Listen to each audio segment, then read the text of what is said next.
Sortie de la 45e promotion de l'école militaire interarmes de Koulikoro sous la présidence du chef de l'État, le colonel Assimi Goïta, la promotion forte de 235 officiers de 9 pays porte le nom de Feu Général Moussa Traoré, ancien président du Mali. Notre compatriote Mama Sanogo est major de la promotion. L'actualité, c'est aussi l'ouverture ici à Bamako du marché libre, une rencontre qui consiste à appuyer les initiatives des entreprises au sein des marchés nationaux et internationaux. L'Agence pour la promotion des investissements au Mali pilote l'activité. Du sport, il en sera question dans ce journal. Les Aigles choisis pour le match contre le Soudan du Sud au compte de la dernière journée des éliminatoires de la CAN 2023 et pour le match amical contre la Côte d'Ivoire sont connus. Le sélectionneur des Aigles, Eric Sekouchel, a dévoilé la liste lors d'un point de presse. Nous sommes heureux de vous compter parmi nous. Bonsoir à vous, merci et bienvenue dans ce 20h. La 45e promotion de l'école militaire interarmes de Koulikoro porte désormais le nom de Feu Général Moussa Traoré, ancien président du Mali. Ils sont 235 officiers de 9 pays. Notre compatriote Mama Sanogo est major de la promotion avec 16 de moyenne. Le président de la transition, chef de l'État, chef suprême des armées, le colonel Assimi Goïta, a placé la cérémonie sous le signe de la rigueur et du don de soi. La cérémonie s'est déroulée au pied du Nyanankoulou, à la place d'armes du centre d'instruction Boubacar Sadassi. Les comptes rendus de nos envoyés spéciaux, Gueribou Pérou et Toumani Diabaté. À la place d'armes du centre d'instruction Boubacar Sadassi de Koulikoro, le président de la transition, chef de l'État, chef suprême des armées, le colonel Assimi Goïta. Il reçoit les honneurs militaires et passe en revue les troupes avant de prendre place.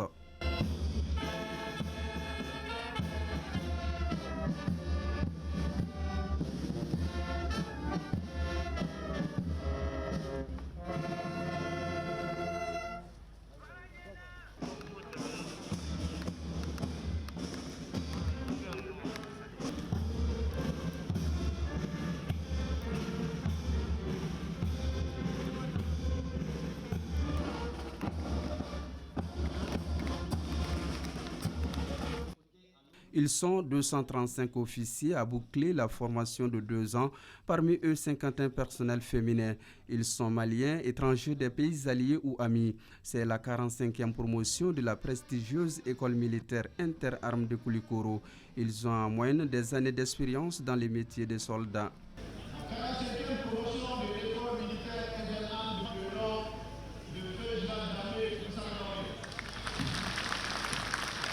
Porter le nom de Feu Général Moussa Traoré pèse lourd. C'est le vœu du président Assimi Goïta. Face au drapeau et au chef suprême des armées, il prête serment. Face au président de la transition, chef de l'État, chef suprême des armées, prêtez serment de servir la patrie avec honneur, de garantir l'intégrité du territoire national et de maintenir l'ordre à l'intérieur. À la suite de prestations de serment, les officiers lèvent la voix. C'est le chant de la promotion. Ils expriment leur amour inconditionnel à la patrie.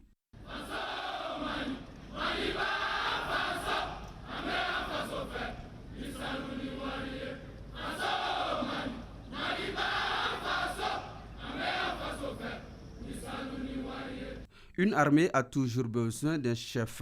Le chef suprême des armées est ici colonel Assimi Goïta, président de la transition. Je tiens à féliciter les officiers de la promotion Feu Général d'armée Moussa Traoré et aussi les souhaiter la bienvenue dans la grande famille des officiers. Et ce vendredi 1er septembre est un jour de cohésion, un jour de souvenir, surtout un jour de conseil à l'intention de ces jeunes officiers qui s'apprêtent à franchir leur premier pas dans le commandement militaire. Commander, c'est faire appel à l'intelligence. L'heure a donc sonné pour cet appel à l'intelligence, à la rigueur et au don de soi. La reconnaissance du mérite est l'une des valeurs cardinales au sein des forces armées de défense et de sécurité, raison pour laquelle nous avons souhaité honorer le Feu Général d'armée Moussa Traoré, qui a présidé la destinée de notre nation pendant 23 ans. Et nous retenons du général d'armée Moussa Traoré, un général très valeureux, un général intègre, un général patriote, un général qui a consacré son temps à la construction et surtout au renforcement de notre outil de défense. Et je voudrais par la même occasion demander à ces jeunes officiers qui viennent de prêter serment et qui ont pour parrain le feu général d'armée Moussa Traoré à plus d'engagement, à plus de détermination, à plus d'abnégation et surtout à plus de dons de soi afin de mériter la confiance du peuple malien et aussi de servir d'exemple de boussole de repères pour leurs subordonnés. De donner plus de dons de soi, de sacrifices, de prendre soin de leurs subordonnés car c'est la condition de la réussite de leur mission. La prise du sabre ouvre la voie au commandement et les épaulettes, le début d'une vie d'officier. Le major de la promotion s'appelle Maman Sanogo. Il a une moyenne de 16,354 sur 20. Les galons aux épaules, l'éclat lumineux du sabre, le reflet doré des boutons de l'uniforme nous invite à la réflexion. Fiers à la fois humbles, les 235 sous-lieutenants basculent désormais dans le monde sacré du commandement. En temps de paix ou de prouve, c'est vers eux que les soldats tourneront leur regard. Au sol comme dans les airs, le Mali célèbre le baptême et les attributs de la 45e promotion. Feu général Moussa Traoré, ancien président du Mali.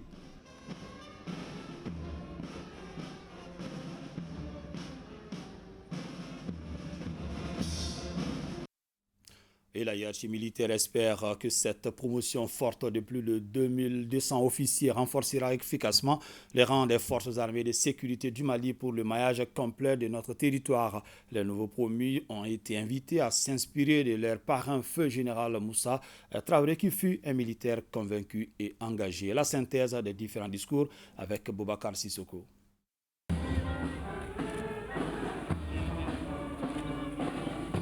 La mort aura raison de tout, sauf nos bonnes œuvres et nos actes de bravoure ou de patriotisme. Cette 45e promotion de l'école interarmes émise du centre d'instruction Boubacar Sadassi de Koulikoro immortalise désormais le nom de feu général Moussa Traoré. Le centre d'instruction Boubacar Sadassi de Koulikoro est un fleuron de la formation militaire au Mali et une référence en Afrique.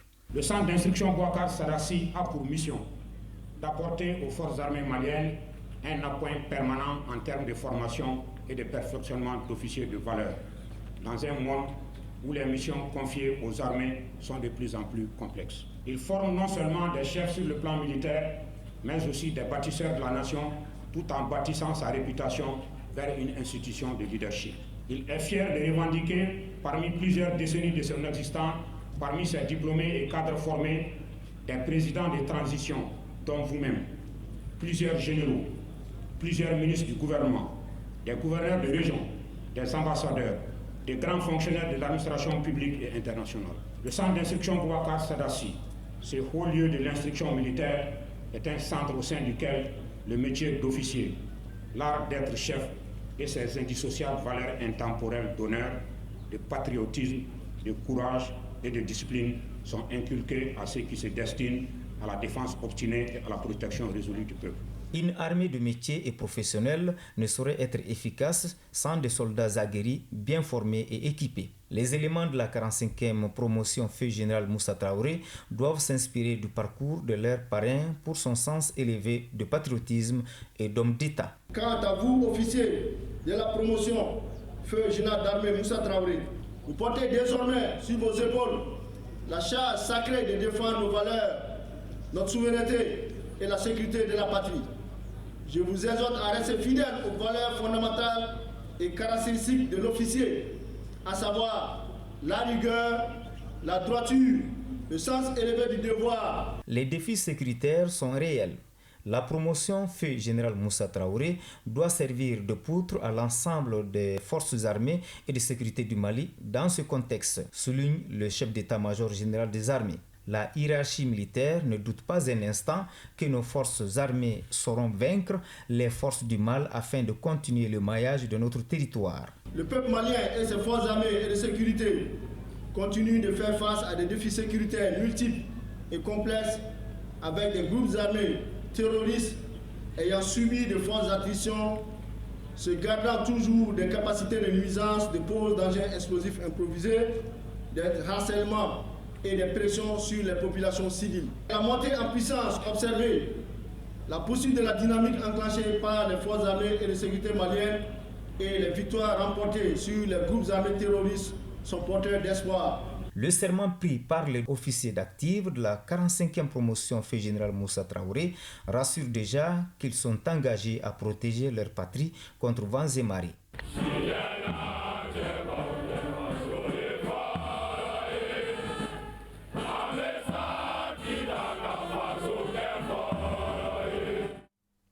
Également, vous pourrez suivre au tout cours de ce journal un gros plan sur feu général Moussa Traoré, parrain de cette 45e promotion de l'EMIA. Je vous l'annonçais, c'est Mama Sanogo du Mali qui est sorti major de cette 45e promotion de l'EMIA. Âgé de 33 ans, le sous-lieutenant Mama Sanogo compte servir la nation avec dignité et bravoure. Djemba Moussa Konaté.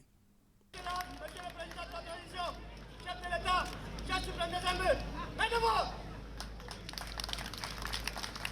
Né en 1990 à Bamako, Mama Sanogo est le major de la 45e promotion de l'école militaire inter-armes EMIA de Koulikoro qui vient de prêter serment ce vendredi 1er septembre 2023. C'était devant le président de la transition, le colonel Assimi Goïta. Le sous-lieutenant Mama Sanogo du Mali, après l'école fondamentale de Kalabankoro à Deken, il décrocha son baccalauréat en 2009 au lycée Tamba Doumbia de Kalabankoro. Il s'inscrit à l'université des sciences politiques de Bamako où il obtiendra sa licence en 2014. Mais en 2013 déjà, il est admis au concours de l'école des sous-officiers de Banankoro-Ezo. Il a également suivi une formation de 2 ans à l'école des sous-officiers du Niger.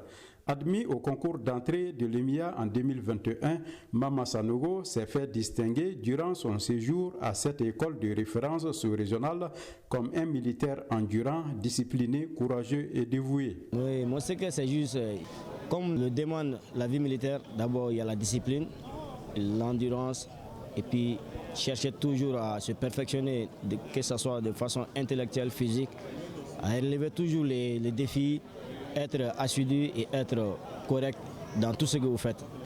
Et le défi pour moi, c'est partout où je serai déployé, c'est donner le meilleur de moi-même afin d'être un jour l'un des cadres de ce pays. 19 personnels de 8 pays de la sous-région ont pris part à cette formation des sous-officiers au centre d'instruction Boubacar Sadassi de Koulikoro. Les nouveaux promus des pays amis et frères du Mali apprécient à sa juste valeur la formation réussie au Mali. Ils estiment que l'EMIA est l'exemple type d'intégration sous-régionale et réussie.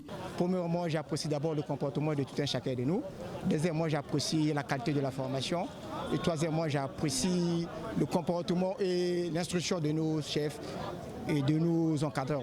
Je suis très ému aujourd'hui d'avoir fini mes 2 ans de formation à l'école militaire inter-armes de Koulikoro, l'une des prestigieuses et meilleures écoles de la sous-région. Et je pense que tout le monde est fier et content. Bon, franchement, moi je dirais en un premier temps que je suis très fier de ma formation, de ce que j'ai subi dans cette école militaire inter-armes de Koulikoro. Depuis tout petit, d'abord moi je suis un AET, j'ai fait Kati et ensuite je suis venu ici. C'était un choix pour moi. Et franchement, il y a des instructeurs de qualité ici. Le major de la 45e promotion de l'EMIA s'est engagé à donner le meilleur de lui-même pour maintenir le flambeau de l'honneur et de la dignité du Mali. Désormais, c'est le colonel Seydou Sangaré qui est le commandant de la région militaire 5 de Tombouctou. La passation de commandement, ça a été bien sûr honorée ce vendredi. La cérémonie s'est déroulée au camp Cheikh Sidi Bekay de Tombouctou sous la supervision du colonel-major Seydou N. Kone, inspecteur en chef de l'armée de terre, en présence des autorités administratives, politiques et coutumières de la région. Passation du drapeau, remise d'attestation de reconnaissance et défilé des troupes ont été les temps forts de cette passation de commandement. Point de presse de 2 membres du gouvernement. La carte nationale d'identité biométrique sécurisée est bien là sur les 8 millions de cartes prévues pour cette première phase. 5 millions et demi de cartes sont déjà produites. Tout est fin prêt pour leur acheminement à l'intérieur du pays et dans les ambassades. Et pour permettre aux Maliens d'entrer en possession de leurs cartes, un dispositif simplifié a été mis en place. Mamari Koné. Une visite dans 2 magasins où sont entreposés plusieurs cartons de cartes nationales d'identité biométrique sécurisées. On y découvre les cartes destinées aux régions, aux missions et représentations diplomatiques. Au lendemain du lancement officiel de la remise des cartes nationales d'identité biométrique sécurisées, le gouvernement a pris toutes les dispositions nécessaires pour que les Maliens rentrent en possession de leurs cartes. Plusieurs régions ont d'ailleurs reçu les leurs. Pour ce qui est de la distribution des cartes au niveau des régions, nous avions fait un planning que vous pouvez facilement voir aussi pour les acheminements. Donc nous faisons un acheminement groupé par voie aérienne. Je donne un exemple. Nous acheminons sur Mopti toutes les cartes de la région de Mopti, Bayangara, Douaza. Nous acheminons sur Tombouctou, cela a été déjà fait. Nous acheminons sur Gao les cartes d'identité des régions de Gao, Menaka, Kidal, ainsi de suite. Donc c'est pour vous dire que pour les régions éloignées, les régions du Nord, ce planning est là, avec bien sûr l'accompagnement du ministère de la Défense. Donc c'est les aéronefs militaires qui vont les transporter. Et ce planning est déjà fait, qui va aussi très prochainement débuter. Nous avons déjà confirmé ce planning avec le ministère de la Défense à travers l'état-major général des armées. Pour les missions diplomatiques et consulaires, les cartes au nombre de 567 173 sont déjà produites. Cet acheminement aussi est en cours vers nos missions diplomatiques et consulaires. Donc ces deux aspects sont vraiment pris en compte.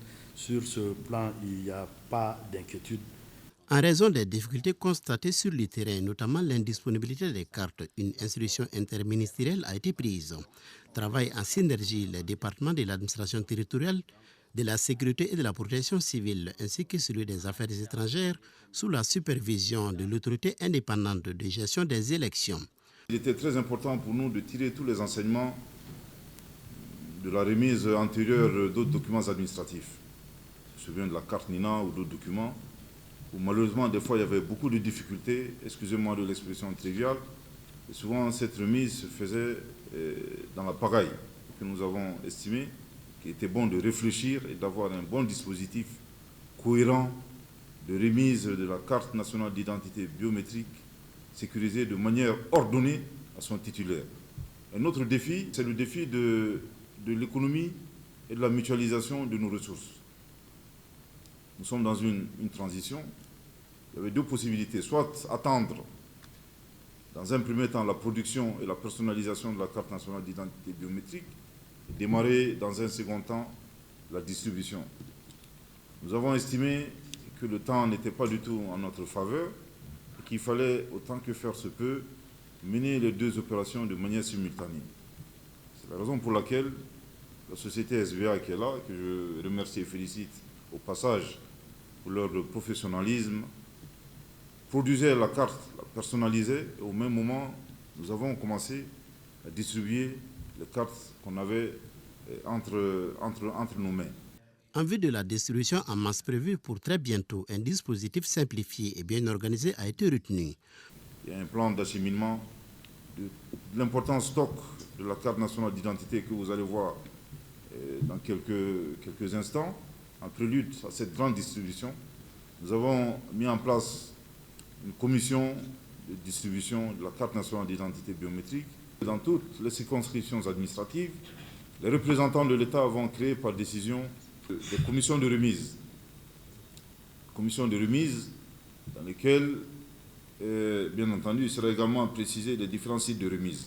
Mais en plus de cela, pour nos compatriotes vivant à l'extérieur, les ambassadeurs et les consuls feront le même exercice. Et en plus de cela, nous avons simplifié la remise de la carte nationale d'identité. Dans un premier temps, notre objectif, c'était de veiller à une remise sécurisée avec l'utilisation de la tablette. La carte, elle est biométrique, évidemment. Notre intention de base, c'était vraiment d'utiliser la tablette pour remettre à son titulaire la carte. L'utilisation de la tablette permettait de s'assurer, avec la vérification des empreintes et d'autres éléments biométriques, que c'était le bon titulaire. Nous avons constaté que cet outil très important, qui est très utile, ne disparaît pas pour autant du dispositif, il existe toujours. Aujourd'hui, avec la grande distribution, nous allons simplifier la remise. Simplifier ne veut pas dire que nous allons remettre, encore une fois, je le dis, la carte nationale d'identité dans une pagaille. Et que l'intéressé doit présenter un certain nombre de documents administratifs qui attestent qu'il s'agit bien du titulaire de la carte. Parmi ces documents, la carte nationale d'identité, la carte d'électeur, la carte NINA, la fiche NINA, le passeport, le permis de conduire, etc. Je pense qu'il est très difficile qu'un citoyen ne puisse pas avoir au moins l'un de ces documents-là. Si un citoyen veut savoir si sa carte est disponible, en plus de la consultation par SMS, 2 numéros verts sont disponibles. Il s'agit de 80 00 80 80 et 80 00 82 82. L'opération de distribution sera accompagnée par un dispositif de communication pour suivre en temps réel les activités des commissions de remise selon les conférenciers. Comme annoncé à présent, un gros plan sur feu général Moussa Traoré, parrain de la 45e promotion de l'EMIA, ancien président de la République du Mali de 1968 à 1991, un militaire au parcours exemplaire. Il aura par son caractère, sa rigueur, son courage, sa détermination et son amour pour le métier des armes inspiré des générations. Abdoulaye Sako revient sur le parcours riche de celui qui a dirigé le Mali durant plus de 22 ans. C'est avec des images d'archives. Conformément au vœu du président de la transition, chef de l'État, chef suprême des armées, la 45e promotion de l'école militaire interarmes de Koulikoro porte le nom de feu général d'armée Moussa Traoré. Le général d'armée Moussa Traoré, un homme de caractère, un destin atypique et cette riche carrière jalonnée de bravoure et de témérité sert désormais de guide, de repère aux 235 officiers qui prêtent serment devant le chef suprême des armées à l'école militaire interarmes de Koulikoro. Pourtant, rien ne laissait présager ce destin hors série à celui qui est toujours pris comme modèle par ses anciens élèves de l'EMIA 6 décennies après. Moussa, c'est un homme droit, honnête, qui était profondément attaché à sa mission. C'était le 25 septembre 1936 à Sébétou, dans la région de Caille, que le général d'armée Moussa Traoré voit le jour. Fils de Kaba, un ancien soldat de l'armée française et de Founet, il fit ses études primaires à l'école régionale de Caille entre 1944 et 1950. Élève brillant, il intègre facilement l'école des enfants de troupe de Kati, où il sortira major de promotion. L'enfant suit les traces de son père en s'engageant dans l'armée française en novembre 1953. Son grade de sergent-chef sur les épaules, le parrain de la 45e promotion de l'EMIA conquit l'école de formation des officiers ressortissants d'outre-mer de Fréjus en France dès son entrée. Il dame le pion aux autres camarades de promotion et sort major de promotion en 1960. Malgré qu'il soit promis à une brillante carrière dans l'armée française, l'homme de principe décide de retourner servir son pays qui venait d'accéder à l'indépendance. En 1961, il prend les rênes de l'unité des blindés au centre d'instruction de Kati. Nommé au grade de lieutenant en 1963, le jeune Moussa, alors âgé de 27 ans, servira comme instructeur dans des pays africains comme le Tanganyika, actuelle Tanzanie. C'est aussi lui, lieutenant Moussa Traoré, qui formera la plupart des jeunes officiers du Mali indépendant à l'école militaire interarmes de Kati. C'est un homme, il était toujours à la tête. Et il ne disait jamais « faites comme ça ». Mais il le faisait. Il faisait ce que nous faisions. Il transmettait ce que lui savait et ce que lui faisait. Le général d'armée Moussa Traoré, auréolé du grade de docteur honoris causa de l'université de Calabar au Nigeria, dirigera l'organisation de l'unité africaine de 1988 à 1989. Un véritable coup de maître pour la diplomatie malienne en son temps. Imposant de par son physique, celui qui pensait que l'aide la plus noble est celle qui provient de nous et qui avait son pays chevillé au corps, a tiré sa révérence à Bamako le mardi 15 septembre 2020 à l'âge de 84 ans.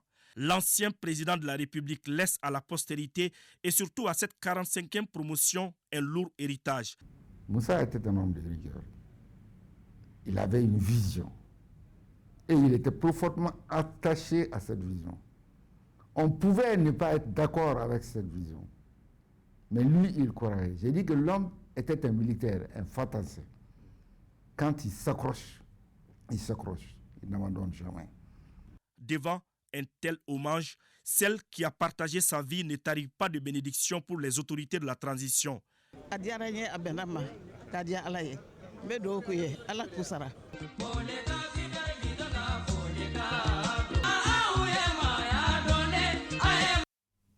Voilà, Moussa Traoré, un militaire au parcours exemplaire. Juste après la cérémonie de sortie de la 45e promotion de l'école militaire interarmes de Koulikoro, notre reporter Abdoulaye Sako a tendu son micro à quelques personnalités.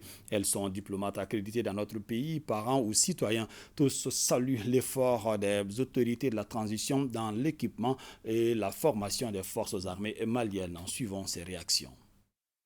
C'est avec beaucoup d'émotion et de fierté, parce qu'en dehors, au-delà de cette belle cérémonie que nous venons de vivre, je vois surtout la profondeur. J'ai compris que les autorités maliennes ont compris que les défis sont immenses et nos forces de défense et de sécurité ont besoin d'être formées pour s'adapter aux défis qui se présentent dans nos pays. Et je profite de votre micro encore pour sincèrement remercier les autorités de la transition malienne qui chaque année accordent de place pour la formation de nos officiers et surtout pour la vision de cette coopération sud-sud que nous voulons tous. Je pense que cette grande cérémonie témoigne la montée en puissance des forces armées maliennes.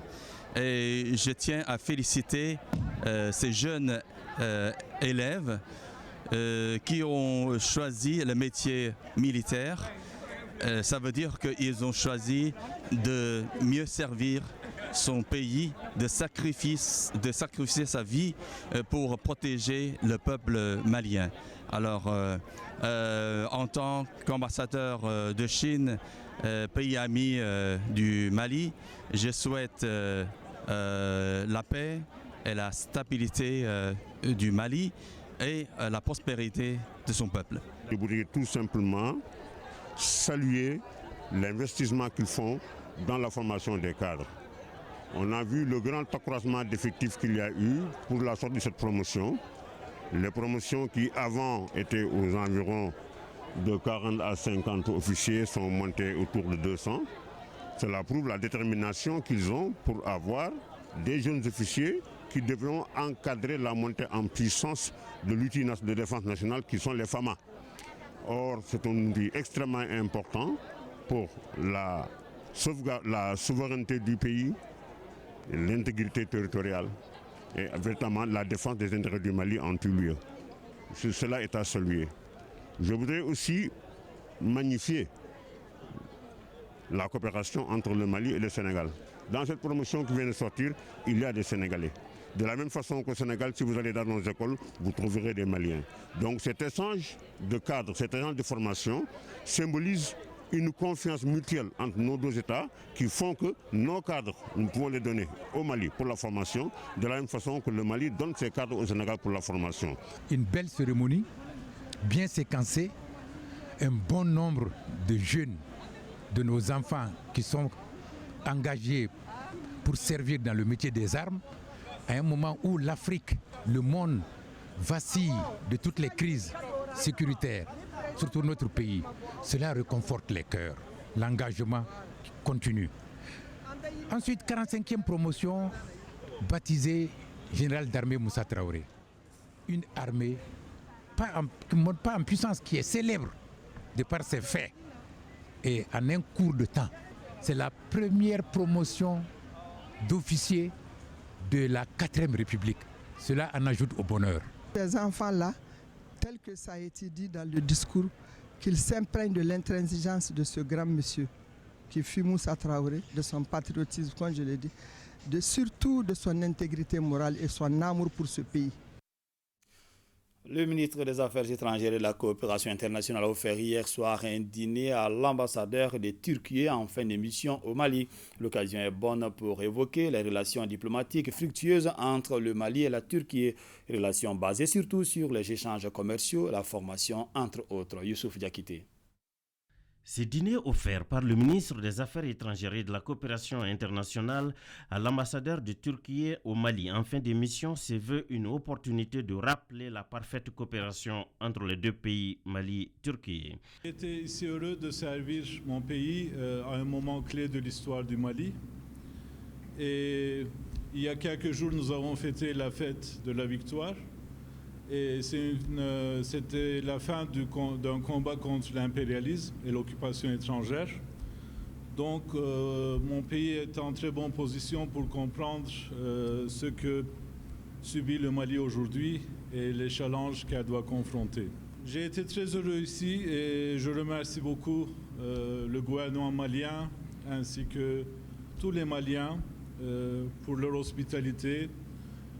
C'est un peuple très attaché à sa religion avec laquelle on partage beaucoup de valeurs. C'est un peuple aussi très tolérant et je me suis toujours senti ici en sécurité. Vous avez travaillé avec nous non seulement au renforcement mais aussi à la diversification de cette relation de coopération qui nous a permis de mettre en place un certain nombre de projets de coopération, notamment dans le domaine économique, mais aussi dans le domaine commercial et industriel. Cette coopération a également concerné la construction d'infrastructures routières, mais également la coopération dans le domaine sécuritaire qui s'est particulièrement bien renforcée, mais enfin la coopération dans le domaine de la formation professionnelle. Le dîner a enregistré, faut-il le rappeler, la présence d'autres ambassadeurs invités pour la circonstance, notamment de la Chine, du Qatar, du Tchad et les représentants des organisations internationales accréditées au Mali. Un fait qui témoigne de l'exemplarité de la bonne coopération entre le Mali et ses partenaires.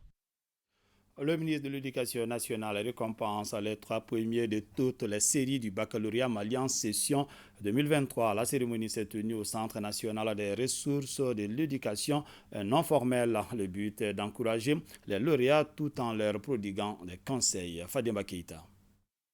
Les 3 premiers des 16 séries inscrites au baccalauréat malien session de juin 2023 sont honorés et récompensés par le ministre de l'Éducation nationale, le cabinet ministériel et les directeurs techniques.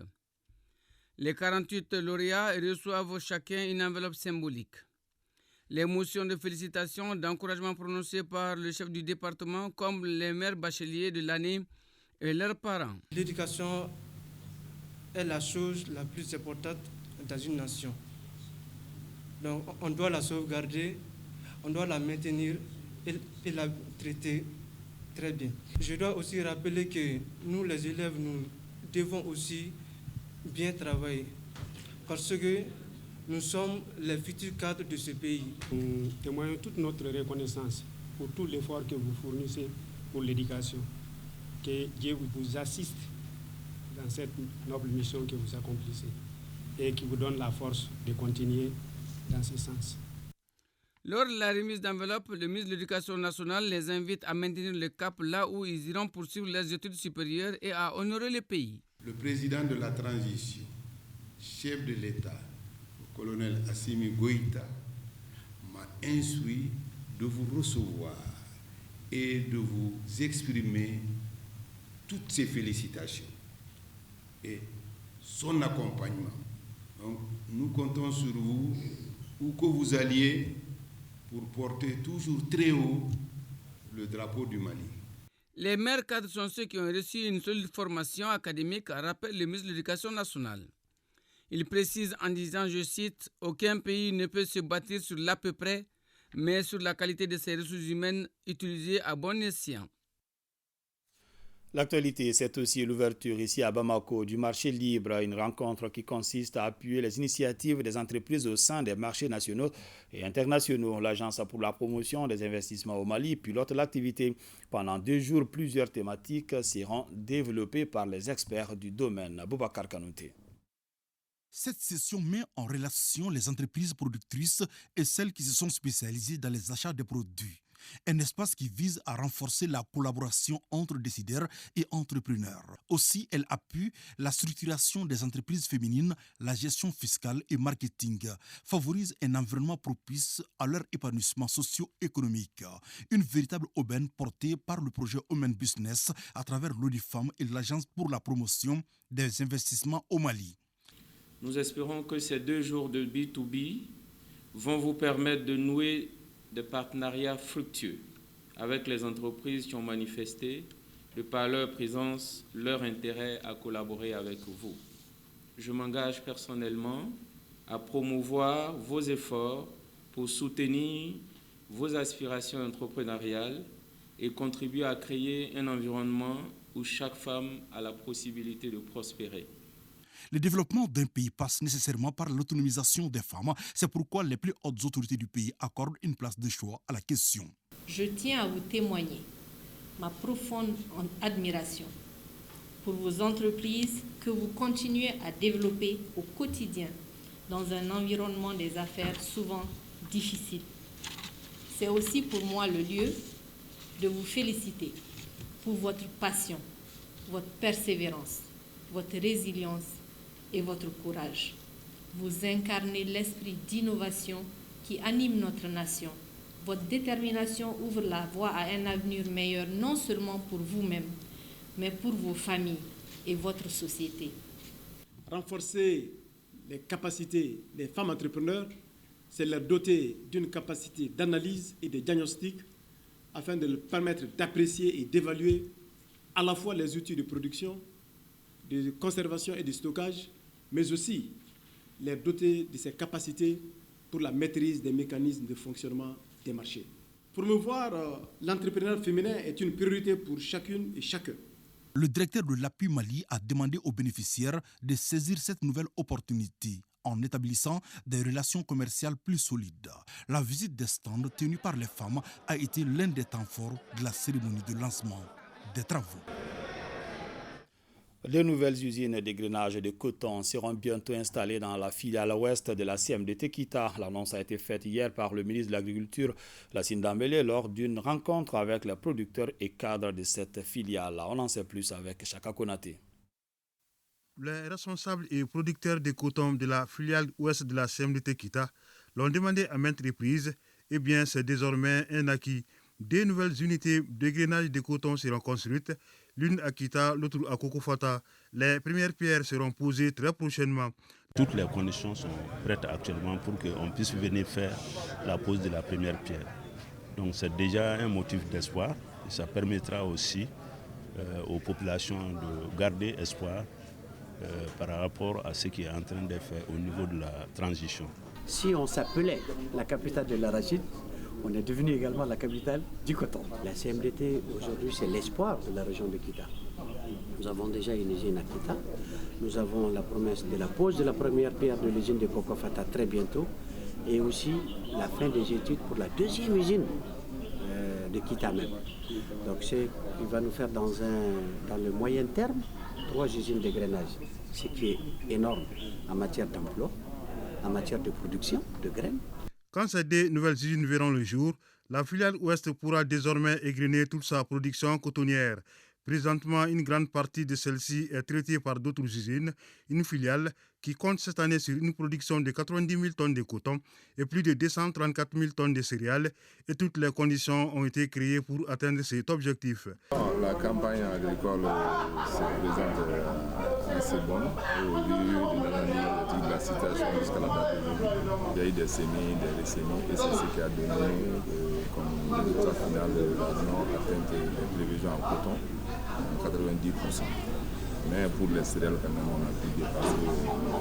La problématique de la subvention des engrais a été une fois de plus évoquée.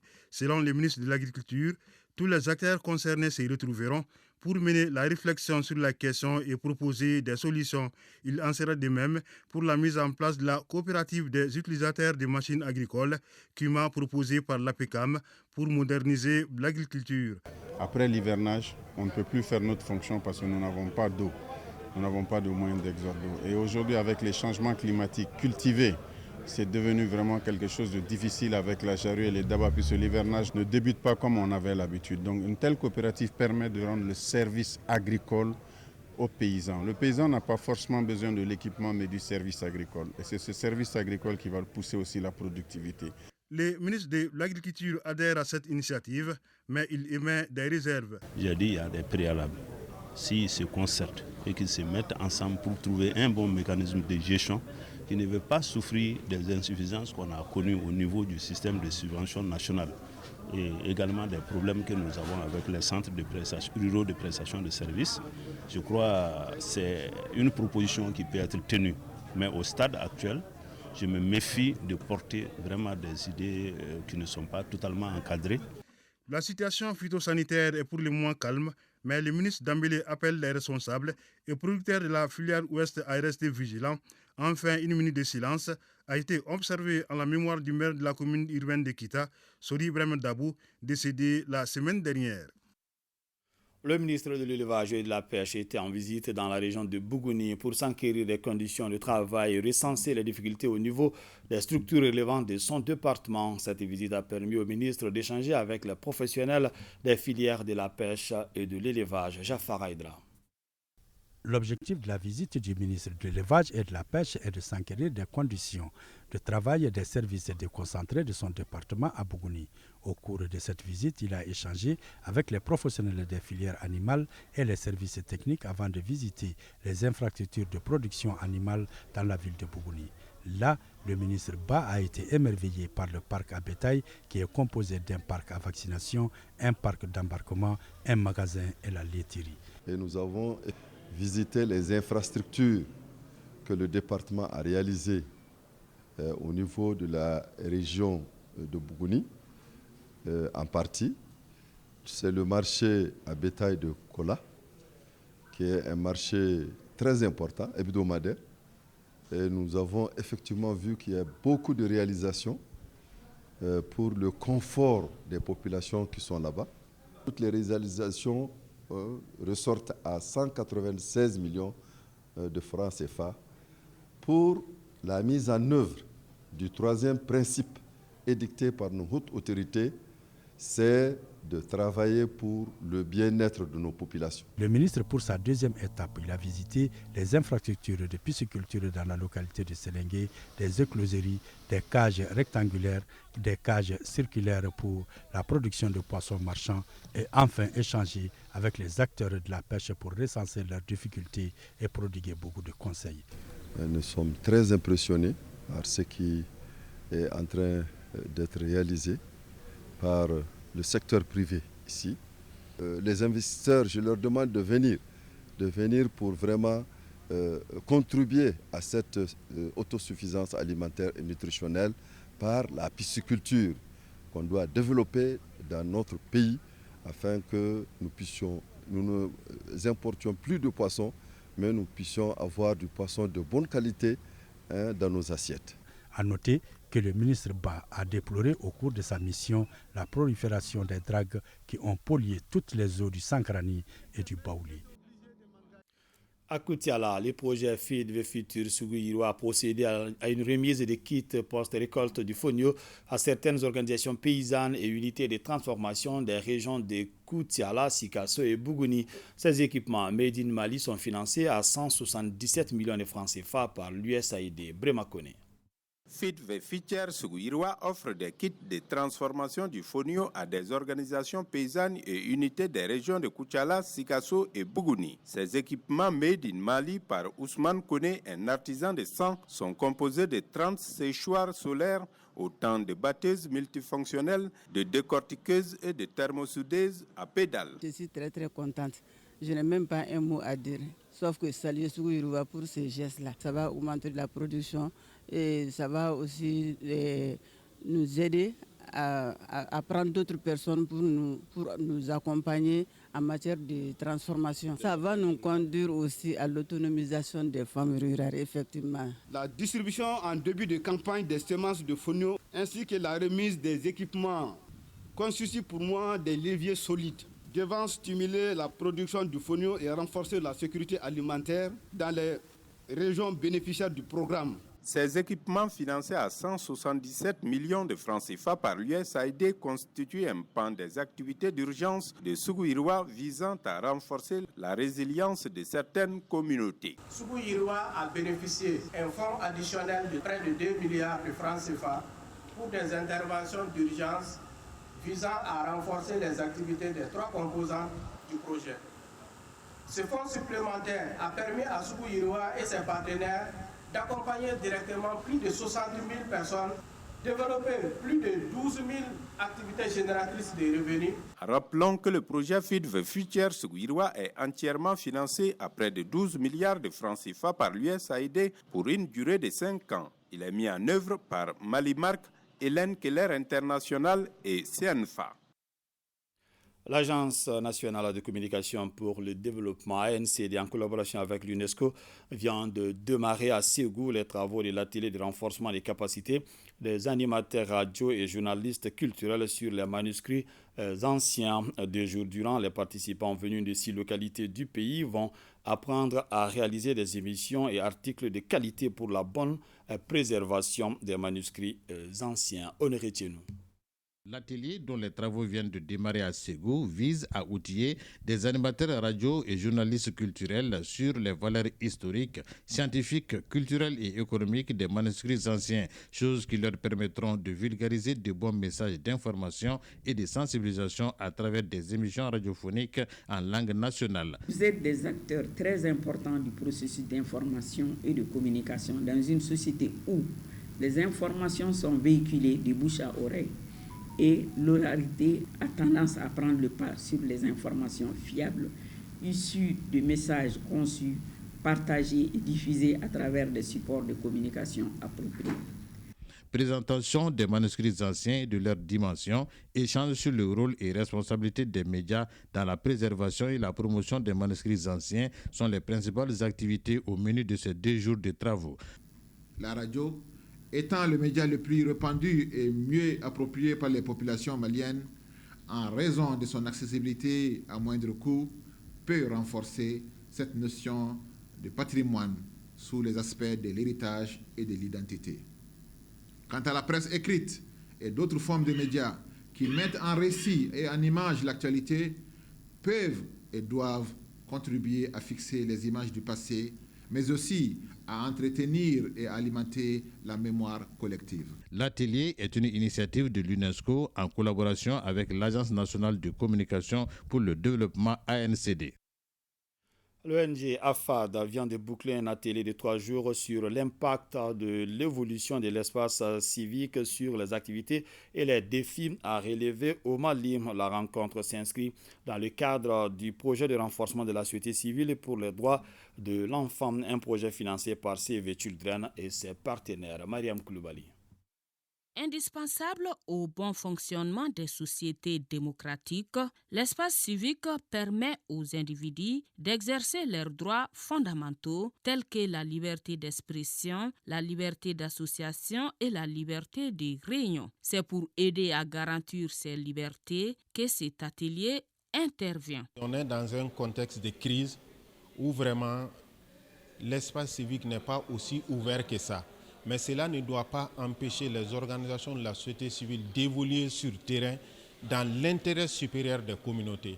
La rencontre de 3 jours a permis aux participants de combler les lacunes en matière de connaissances, d'outils et d'approfondir la compréhension sur les facteurs qui empêchent la mise en œuvre effective des principes des droits humains et leur application dans l'espace civique au Mali. Nous avons, pendant ces 3 jours, analysé pour cerner les défis qui aujourd'hui qui font face aux ELC et surtout arriver à proposer des pistes de solutions pour que nous puissions tous œuvrer pour un espace civique plus ouvert qui est une condition incontournable pour que nous puissions avoir un état de droit et avec des valeurs démocratiques qui sont au cœur de notre démarche.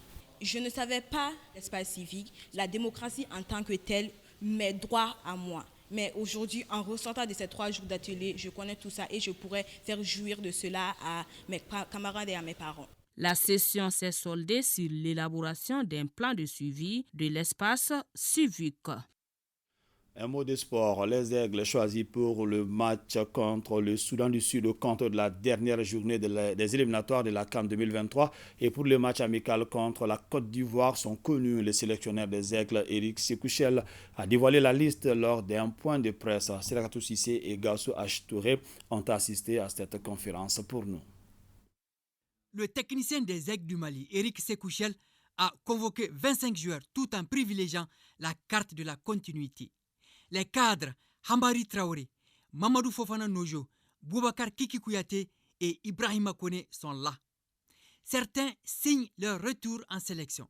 Le défenseur Sikou Niakate, les milieux Yves Bissouma, Mohamed Kamara Chamanche, Adama Traoré Nos et les attaquants Lassine Sinayoko et Moussa Yenepo.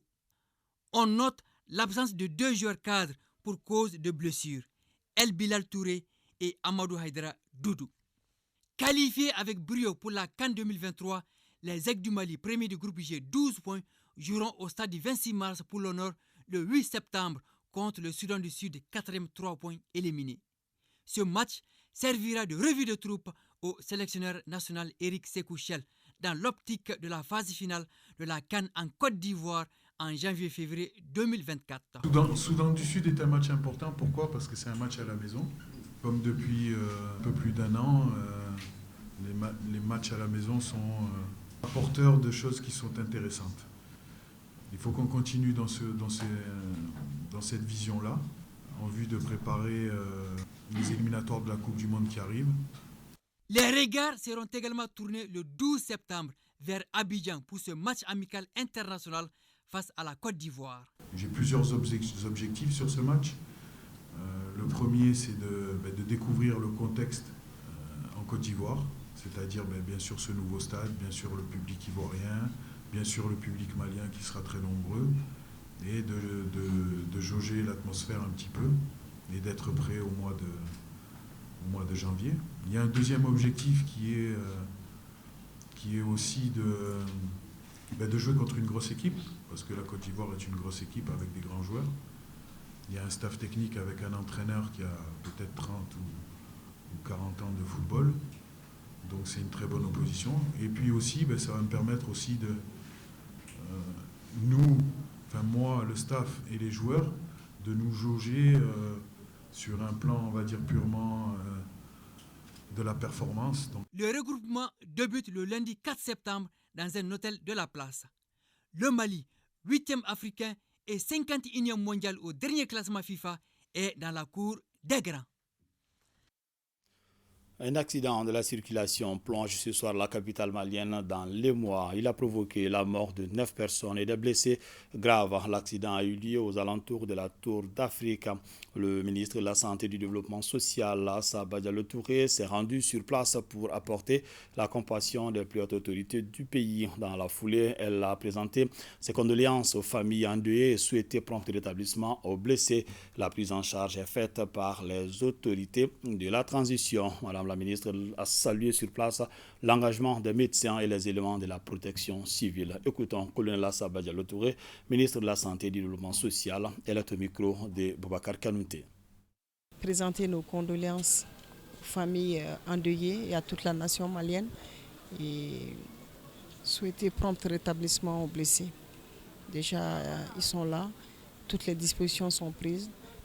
Et ils sont vus par les médecins, les bilans ont été pris en charge, il y en a qui ont bénéficié de scanners et de radio. Et la prise en charge aussi est totale et gratuite. Ce n'est pas facile, donc on a un bilan provisoire, on ne peut pas trop se prononcer sur ce qui est arrivé. On sait que c'est un accident entre l'ONAP et la Tour de l'Afrique. Il y a 9 corps, 7 corps qui sont venus et 2 qui sont décédés ici à l'hôpital. On a des blessés, dont 3 graves. Mais quand même, le personnel médical est là pour faire de son mieux, pour soulager ces patients. Ainsi prend fin cette édition. Merci de l'avoir suivi. Que le bon Dieu nous protège.